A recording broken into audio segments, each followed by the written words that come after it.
Okay, well, welcome to our meeting on the disaster response bunkhouse trailer idea.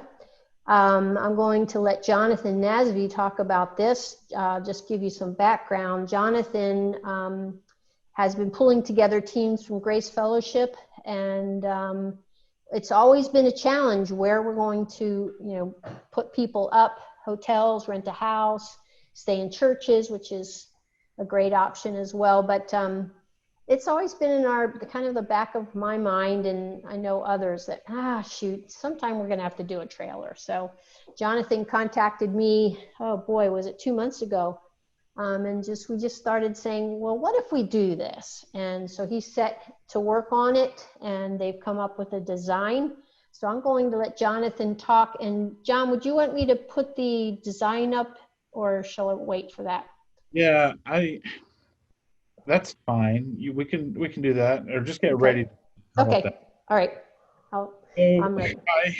I'll take it from here for just 10, 15 minutes max. My name is Jonathan Nasby. I'm the director of facilities in a ministry called Grace Works at Grace Fellowship Church in Pickerington. Um, Disaster relief trips have always been really important to me, and for years and years and years before I was an adult, I was involved in church, and I had made a decision to follow Christ as a young man, but I didn't start to really see the world in the way I see it now until God used one of these trips to kind of just make me a little uncomfortable, live in community, see poverty, see people struggling, and actually get outside of my comfort zone and to really just he just used one of these trips to stretch me, and the Holy Spirit slipped right in, and things have been different ever since. So I'm just real passionate about these trips and about making it easier and removing the obstacles that come in the way of us serving the community when there's such a great need. I think anybody who's been on one of these trips sees the devastation, and it's tragic. Anything we can do to lift that burden and that meet that physical need while also meeting the spiritual need, I think, is a win for all of our churches. Um, so this disaster relief crisis response trailer kind of came out of as a solution to an obstacle that we had of not being able to find somewhere to stay.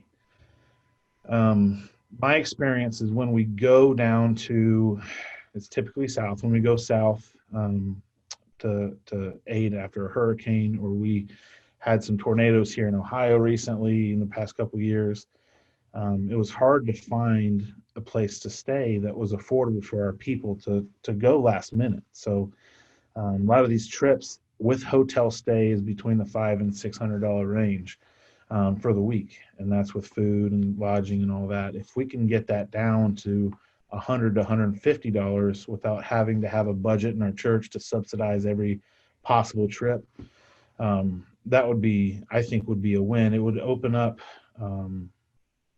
the opportunity for people to come and serve, and to be put in an uncomfortable position, and to serve others, and to see the world as it is, and not just through the lens of the media or all that. So there's tons of those benefits, but this response trailer, I think, helps us do that. It also eliminates, I don't know, when you are serving in an area, or when you're going on an international missions trip or short-term missions, we have everybody read or watch the videos Help Without Hurting. And this is kind of one of those situations, like, we're going down to a disaster-stricken area, and we're taking up much-needed hotel space or church basements, or that could be used for people who need those spaces. So it kind of itches a lot of scratches. The bunk trailer, Barb, if you want to pull that design up, I'll go through that now. Really, ideally, you see this being used. So say there's something that happens in Houston. We have one team communicate with Barb or I. We haven't worked out all those details yet, but did you share that screen? Yeah. Can anybody see it? Yeah, I've got it. All right. I'm trying to figure out how to use my computer, period. So how do I make it bigger? There it is. All right. So ideally, what we envision would be to actually take it down. Right now, it can hold up to 12 people, and I found that that's really the largest and ideal size for a trip for these. You may disagree. You might like them smaller, might like them larger, but um, right now this kind of fits the physical space that we have, and it kind of fits my personal ideal trip size. Um, this trailer would be pulled by a large truck. Um, the if you look, we'll go from the back. I can't use a pointer on this but from the back of the trailer, you enter into a sleep space that has access into the middle of the trailer, which is where the shower and bathroom is housed. There's space for up to 3 bunks per side. So this is a very tall trailer. It's a 9-foot trailer. Um, and so we've tested out how much sleeping space you actually need to where you don't feel like you're claustrophobic. Big guys, small guys, men and women have tried it both. The spacing that we have designed, so you have about 3 feet in front of you when you're laying down. There's room for personal storage, and all this, of course, is just still in draft mode. So we would love people to give input to how they would like it to see it done. And so we gave it 2 separate bedrooms. The first bedroom could be for ladies that are on the team, and the other for men. We could segregate it even further by a curtain. So if there's only 2 ladies on the team and 10 men, typically when I go on a team, it's actually more ladies than it is men. So take that for what it is. But I think this can give some segregation by the sex and of who's coming on the trips. So there's space in the front of the trailer for storage of your grill, your generator, your storage and food. One thing we did, you'll see this wall that's in front of the grill storage. We did remove this in our final plan, or our most recent plan. So it's just one big open room in the front of the trailer. So gives you more storage and less money for doors and all that. But so yeah, this would be pulled behind a truck on the outside. It would have an awning, so you can cook outside. There would be in the trailer. We have it budgeted for chairs, lounge chairs, so you can hang out outside and be in community outside. It's not a place you want to spend a ton of time inside. It is a place to sleep. It's not a lounge. It's not extremely roomy. If it's raining, yeah, you can hang out in the bed and bunk areas, but beyond that, it is meant for sleeping quarters. So we really see it being left there, and then a team takes it down, and then another church would go to utilize it, and then another church the week after would utilize it, and so on and so forth. So that's kind of the gist of the design and the why. We are working right now to build a communication plan. Our team here at Grace Fellowship is creating a video to be sent out to multiple partners, and hopefully we can start to fundraise for this thing. And yeah, so that's all I have. Barb, did I forget anything? No, that sounds good. We are talking.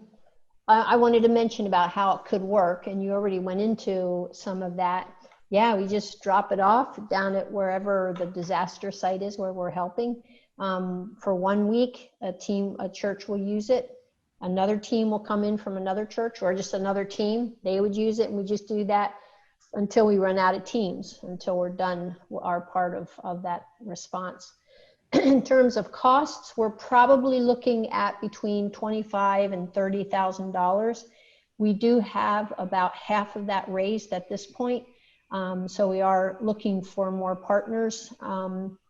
You may be interested in that. You may not be interested in that. Either way, it will not affect whether you can borrow borrow this. This is for our community to use. That said, I'm being very generous with, I think it would be parked at Grace Fellowship. Is that right, Jonathan? You guys would be working on insurance and things like that. We have to work out some of those details, but I think we're pretty open to making that happen. Okay. Well, it is 3:16, so we can go ahead and take any questions or comments you may have. Let me just ask first, Tim, do you have a comment you would like to make? Anything to add?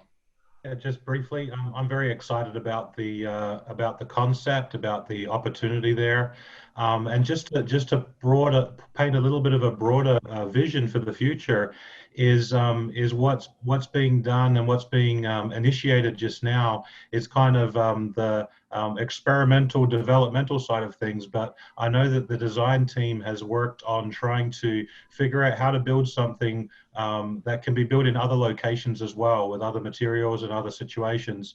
And so if we just fast forward a little bit, we might find that in the upcoming year or two or three or whatever, there's the potential of having additional trailers built in additional regions of the country.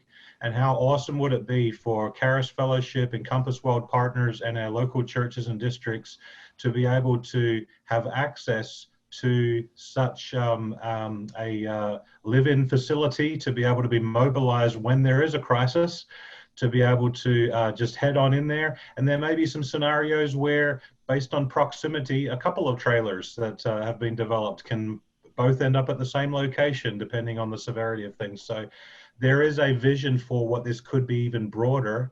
And we're just right now on the front end of the concept.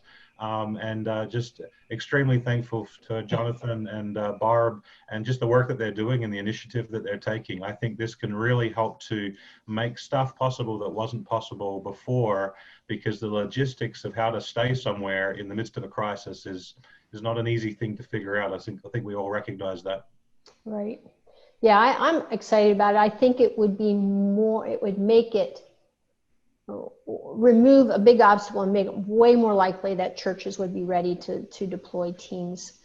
Jonathan, would you like to talk just briefly, like 30 seconds, about how we get it from one place to the next? What do we need? Yeah, so we are in need of a pretty sizable truck.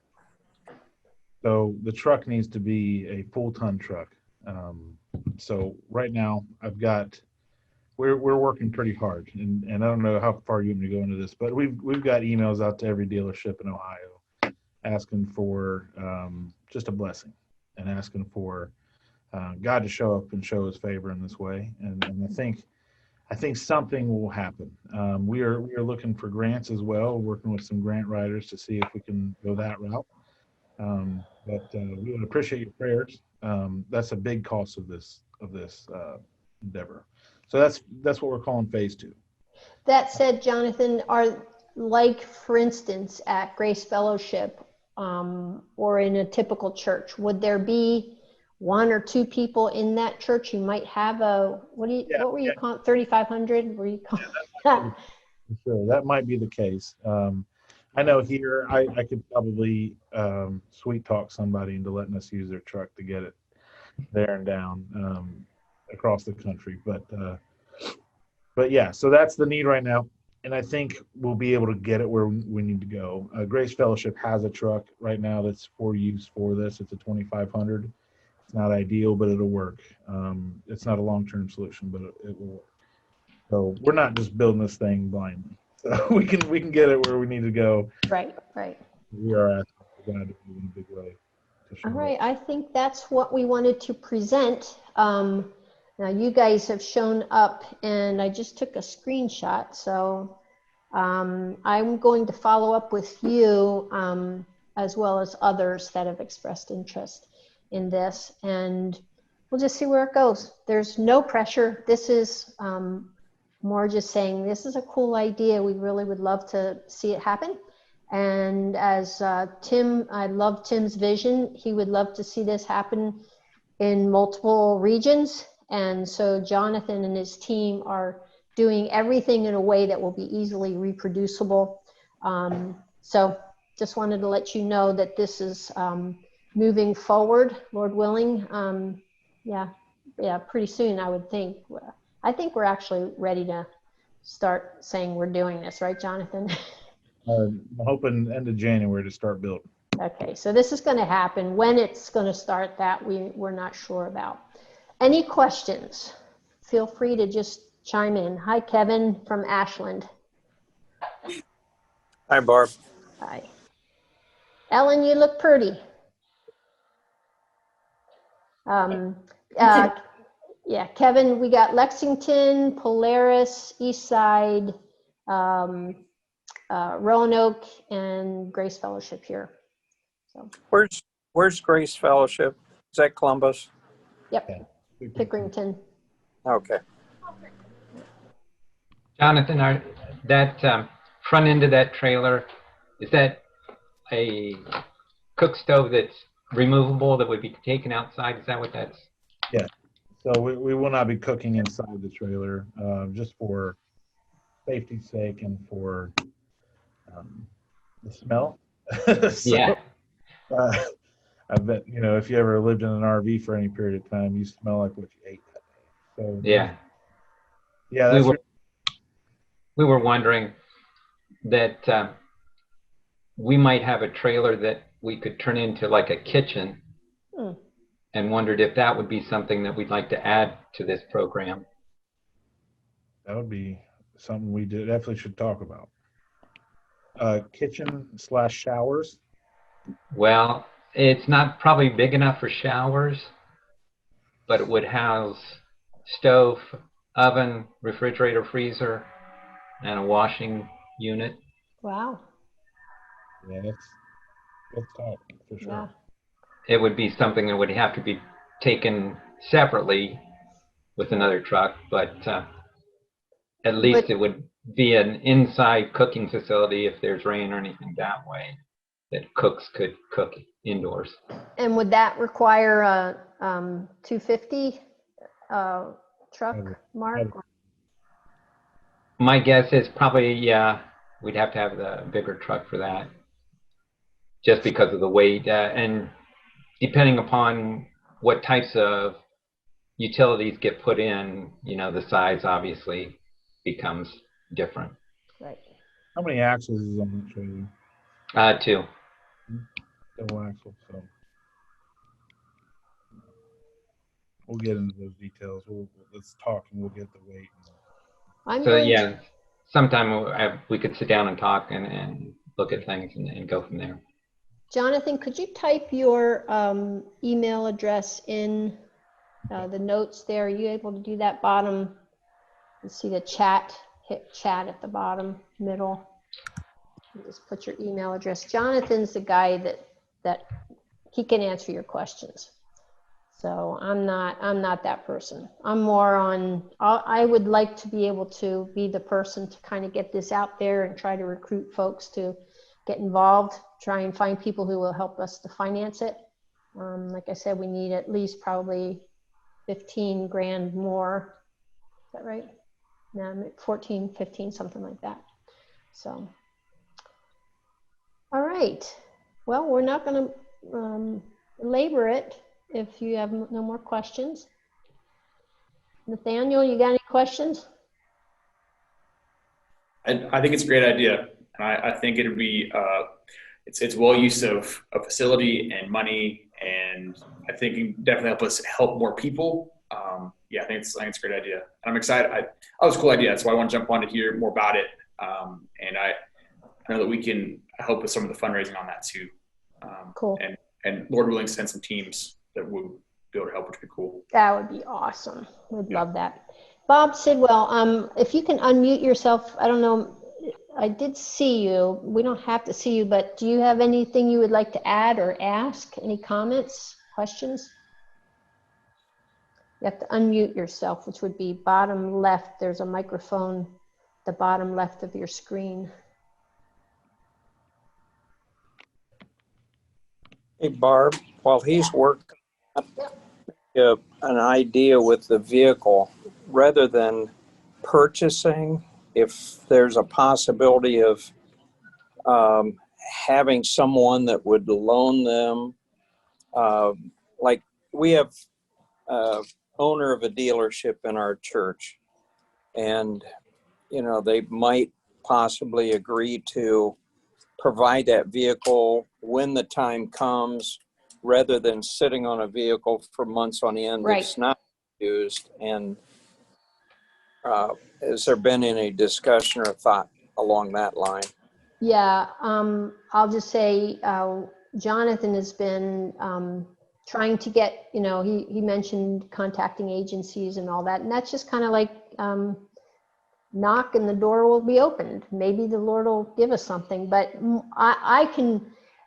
the way I've pictured it is that we will kind of do an inventory in a church, in our churches in the region.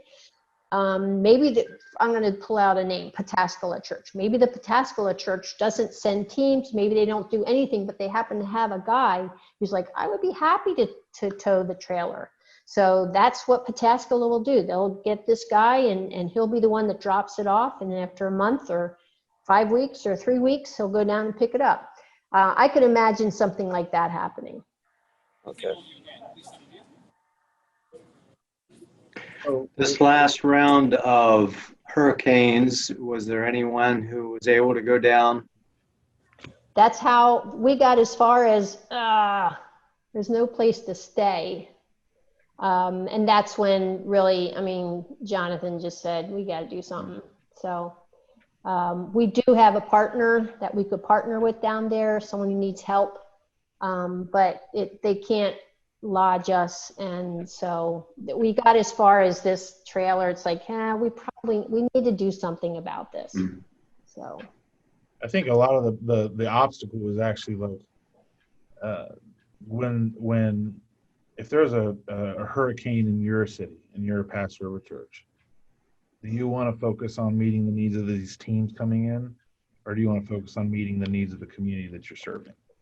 I know you might be doing both at the same time, but there are for some people that's an obstacle they're not willing to overcome in a time of stress, and when everything's falling apart, they don't want to host. And so some do and some don't. I'd say that some churches are better than others, but that makes the lack of hotels. Right. And using hotel space that maybe others could use. This is my consideration. One, comfort. It's not going to be super comfortable, but it's going to be better than sleeping on a cot in a church basement. And that's important because we're working hard all day long. So comfort that's a real thing. It's not a luxury. And another thing, as director of crisis response, excuse me, to line up a church that will allow us to sleep in their basement and to line all that up, that takes a lot of work. And this is not the only thing that I'm doing. I'm doing 5 other things with crisis response, plus a couple other things that have nothing to do with crisis response. The person who's going to take over for me, Lord willing, in the next year, I'm not retiring, but I don't want to be doing director of crisis response for another 5 years. Someone's going to be taking over for me, and I would love to have an easier solution for housing. And then boom, I think it's going to be super easy to use it. And the third thing is, I'm pretty sure that people, if we invest and build this together, we're going to be way more inclined to be ready to deploy a team. Maybe I'm wrong about that, but I just feel like if everybody's been working together to pull this together, that when we're going to do a deployment to like Lake Charles, Louisiana, I think churches are going to be quicker to line up to send teams. So, yeah. Another couple things that you may have questions for later, but you don't realize it now. I just want to say it out loud. These will be air conditioned. They will have heat. I have a list of every item that I think should go in there. Not that any of these are in concrete. They're not written in pen. They're all written in pencil right now. So if you have suggestions, I want them. I'd love to have them, and I want your input. So if you want that list of all those items that I have budgeted, everything from what mattress you're sleeping on to what the mattresses are going on, to the type of toilet we're buying. I mean, everything is budgeted and shopped for and ready to go. It's all on a spreadsheet. I'd be more than happy to send that to you. I'd love your feedback and input. And if you are an RVer or know an RVer, somebody who goes out and lives in these things, I'd really love your input, because there's just another world that I don't live in. So, yeah, if you have any questions, feel free to email me, and I'll come out and meet you. I'd love to meet you too. I don't know where everybody